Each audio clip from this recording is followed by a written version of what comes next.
What if I told you that the way many Christians want Christianity to be judged is the same exact way many Muslims want Islam to be judged? Many Christians do not want Christianity defined by the Crusades, slavery, church scandals, colonialism, or abusive pastors. Instead, they say, judge Christianity by Christ, not by every person who claims to follow him. But when it comes to Islam, many people take the opposite approach. They look at terrorism, extremist groups, violent attacks, and religiously motivated violence and conclude this is what Islam really is. So here's the question: can Islam truly be separated from terrorism? Or is that separation simply political correctness? And perhaps the more uncomfortable question: are we applying a standard to Islam that we would never accept for Christianity? Welcome to Authors and Agendas. This episode is not about defending Islam. It is also not about attacking Islam. My goal today is to help us think more carefully. This conversation sits at the intersection of religion, violence, identity, politics, history, and fear. Some people hear the word Islam and immediately think terrorism. Others hear any criticism of Islam and immediately accuse someone of Islamophobia. Neither response leaves much room for honest discussion. So today, I want to ask a simple but difficult question. Can a religion be separated from the actions of those who claim to represent it?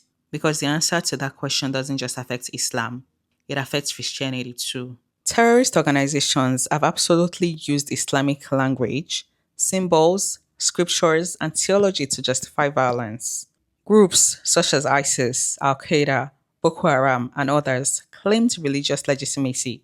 They quoted religious texts and framed their actions as obedience to God. This is a historical reality. The question is whether that means Islam itself is terrorism. And those are not the same thing. How do Christians want Christianity to be evaluated? If someone points to the Crusades, slavery, colonialism, church abuse scandals, and violence committed by people claiming Christianity, and concludes that Christianity is inherently violent, most Christians would object. We would say, Christianity should be judged by Christ and its teachings, not by every individual who claimed the label. So, should Muslims be granted the same courtesy? If we reject collective guilt when discussing Christianity, consistency demands that we should at least consider rejecting collective guilt when discussing Islam. One of humanity's oldest habits is judging entire groups by the actions of a few. Fear simplifies complex realities. It stops seeing individuals and starts seeing categories. History repeatedly shows that collective judgment often produces injustice.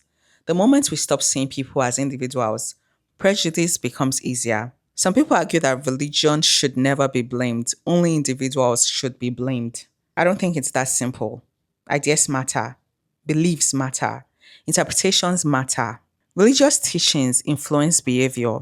So when extremists emerge from a religious tradition, it is fair to ask difficult questions about interpretation, radicalization, and theology. But asking those questions is different from declaring that every believer shares responsibility. Whenever someone does something terrible, believers often respond, they weren't a true believer. Christians do it. Muslims do it. Everyone does it. The challenge becomes determining who gets to define a religion. The extremist, the average believer, the scholar, the sacred text, or the founder. Religion is rarely practiced exactly the same way by all its followers. If a terrorist quotes a religious text to justify violence, and a peaceful Muslim quotes the same religion to reject violence, who represents the religion? Many Muslims argue that extremists distort Islam. Critics argue that extremists draw from genuine parts of Islamic tradition. The existence of disagreements does not automatically prove either side right. What it proves is that interpretation matters. Every religion has moments it would rather forget. Every faith community has people who use God to justify something God never intended.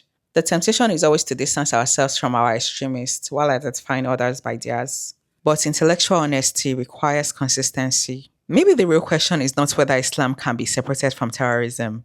Maybe the deeper question is whether any belief system can be separated from the worst people who claim to represent it. Political ideologies, nationalist movements, ethnic movements, and even aesthetic governments have inspired violence. Human beings have an incredible ability to weaponize almost any idea. Christians are called to pursue truth, Truth requires both courage and fairness. Courage means we do not ignore uncomfortable facts. Fairness means we do not exaggerate them either.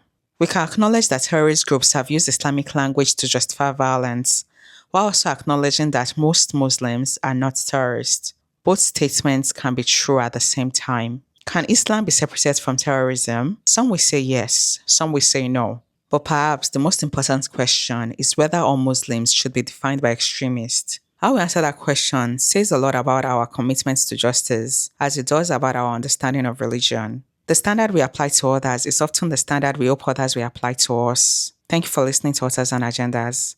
If this episode challenged you, share it with someone who sees the issue differently than you do. The goal isn't simply to win argument.